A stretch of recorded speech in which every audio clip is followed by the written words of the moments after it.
अब cosmic world में भी काफ़ी सारी हलचल होने लगती है जिससे सभी लोगों को डर होने लगता है।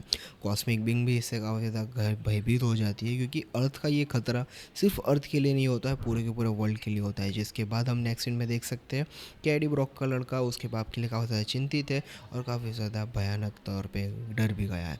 तभी सारे अवेंजर्स जो बचे कुछ हैं वो सारे सिम्बियोट आर्मी से लड़ने की पूरी कोशिश करते हैं और डिस्कशन भी करते हैं कि हमें इस खतरे से लड़ने के लिए फाइनल प्लान बना के इन सब से मुकाबला करना ही होगा। तभी सभी सुपर हीरोज़ कहते हैं कि भाई हमें ये चीज़ के लिए मंजूर है, हम सब फाइटिंग के लिए तैयार है, तो अब हम लोग फाइट के लिए उतर सकते हैं।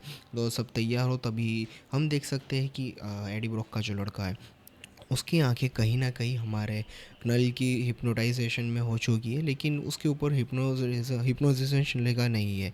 लेकिन ये चीज़ हम कंफर्म कर सकते हैं कि उसके पास नल की का कुछ पावर्स आ चुकी है, थोड़ी स्ट्रेंथ सुपर हीरो स्ट्रेंथ भी आ चुकी है और वो हो सकता है वैनम को भी शायद कंट्रोल कर ले। जिसके बाद हम लोग सीधा लड़ाई के मैदान पे देख सकते हैं वोल्वरिन और एडी ब्रॉक का लड़का सभी लोग फाइटिंग पे उतर जाते हैं। तब हम देख सकते हैं कैप्टन अमेरिका अपने आ जाता है, मतलब कैप्टन अमेरिका नल के आर्मी में भी फ़िलहाल है और कर्नल उसके साथ हमारा एडी ब्रो का लड़का फाइट करता है और उसकी कैप्टन अमेरिका की शील्ड ले लेता है।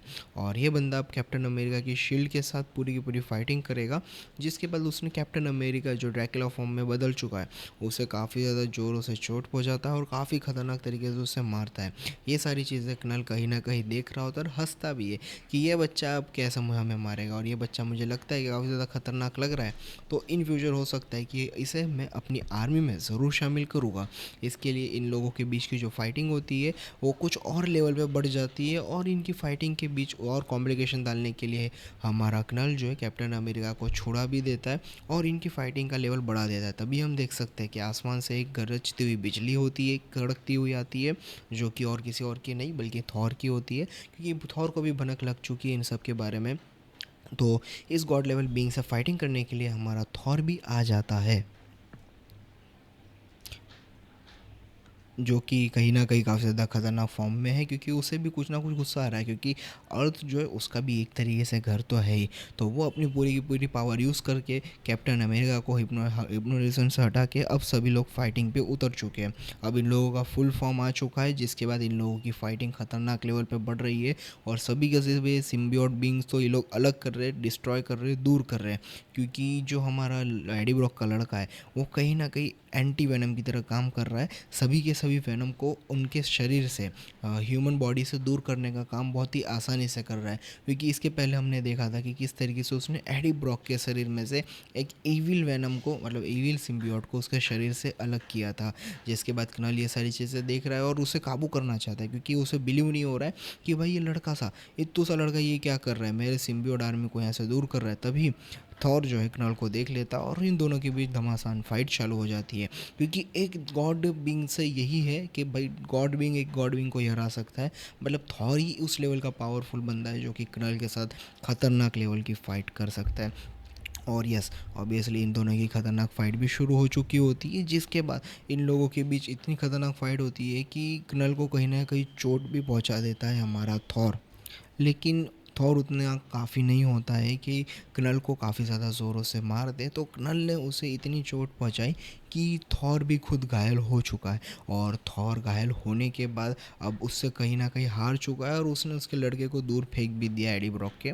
और जिसके बाद उसका लड़का कहीं ना कहीं फंस गया होता है और सभी अवेंजर्स काफ़ी ज़्यादा गंभीर हालत में होते हैं, क्योंकि कैप्टन अमेरिका भी इतने सारे सुपर विलन से कैसे अकेला लड़ेगा। और तो कह सकते हो कि हमारे एडी ब्रॉक के लड़के को भी नल अब अपने काबू में करने के लिए पूरी की पूरी कोशिश कर रहा है। तभी थॉर अपने गुस्सा बढ़ाते हुए फुल फॉर्म में आता है और कनल देख के खुश होता है कि भाई हाँ, इतनी ही पावर है तुम्हारे पास, इतनी पावर से मेरा कुछ नहीं होने वाला, तो तुम अपनी और पावर बढ़ाओ। तभी म्योनीर से उठा के वो कनल को काफ़ी ज़्यादा घायल चोट देता है। तो ये पहला बंदा है जो कनल को इतनी खतरनाक चोट, मतलब इतना ज़्यादा नुकसान पहुंचाया हो शरीरी में। और इससे पहले तक किसी ने हमें इस सीन में देखने को मिला कि किसी ने भी इतना खतरनाक उसे नुकसान नहीं पहुंचाया। इनफैक्ट उसका जबड़ा तक तोड़ दिया था थॉर ने। अभी हम लोग ये शो कर पा रहे हैं। तभी वो आसमान में देखता है कि सिम्बा का काफ़ी सारे सेलेस्टियल्स जो है इस तरफ आ रहा है, और वो देख के थॉर भी गंभीर हो जाता है और इस तरफ देखता है कि ये क्या होने वाला है। तभी knall पीछे से उठ के थॉर के शरीर के अंदर एक खंजर घुसा देता है ताकि वो काफ़ी ज़्यादा कमज़ोर हो जाए। काफ़ी सारे फैंटास्टिक बीस्ट वगैरह उसे देख के गौर हो जाता है कि भाई अब थॉर मर ना जाए। थॉर की एक ऐसी उम्मीद थी जो कि knall को अच्छे से हरा सकती थी, लेकिन अब हमें लग नहीं रहा है, क्योंकि थॉर भी है, काफ़ी ज़्यादा नुकसान हो चुका है उसे, उसको काफ़ी ज़्यादा घायल हो चुका है। तभी हम लोग आसमान में देख सकते हैं कि आयरन मैन अपने सूट से अब पूरे के पूरे सिम्बियोट एक ड्रैगन को काबू में कर लिया है और उसको लेके वो फाइटिंग के लिए आ रहा है। और उस बंदे ने लिटरली पूरे के पूरे सेलेस्टियर को भी अपने कब्जे में ले लिया है और वो फाइटिंग के लिए ख़तरनाक तरीके से तैयार है। लेकिन दूसरे सीन में कह सकते हो कि हम लोग देख कि knall जो है एडी ब्रॉक के लड़के को अपनी उसकी पावर खींचने में तैयारी कर रहा है, क्योंकि उसे डर है कि यही लड़का जो है कहीं ना कहीं मेरी पावर को हथिया ना ले और मुझे नुकसान ना पहुंचाए, क्योंकि ये मेरे वेनम्स को काफ़ी ज़्यादा डैमेज पहुंचा रहा है। और दूसरी तरफ हम लोग क्या थॉर को भी देख सकते हैं कि वो काफ़ी ज़्यादा घायल है और वो नीचे ज़मीन पे ऐसे ही पड़ा हुआ है और वो उठने की ताकत तो लगा रहा है, लेकिन उससे कहीं ना कहीं कमज़ोरी काफ़ी ज़्यादा हो रही है। और ये एक अकेला ही बंदा था जिसने कहीं ना कहीं हमारे knall को फाइटिंग में काफ़ी ज़्यादा नुकसान पहुंचाया है। तभी हम दूसरी तरफ देख सकते हैं कि एक सेलेस्टियर को हमारे टोनी स्टार्क ने जो है अपने काबू में कर लिया और वो उससे फाइटिंग करने के लिए काफ़ी सारे जितने भी सेलेस्टियर्स हैं उन सब का मुकाबला अब हमारा टोनी स्टार्क सेलेस्टियर से करेगा। अब तुम ये सोच सकते हो कि टोनी स्टार्क कितना खतरनाक बंदा है कि उसने सेलेस्टियर को, जो कि ऑलरेडी मरा हुआ है, जिसे knall ने मार के अपने काबू में लिया है, उसी ही सेलेस्टियर को टोनी स्टार्क ने अपने ही काबू में ले लिया। इसके ऊपर एक डिटेल में हो सकता है हम लोग थियरिकल वीडियो बनाएं, लेकिन फिर कभी थियरिकल वीडियो में ही होगा।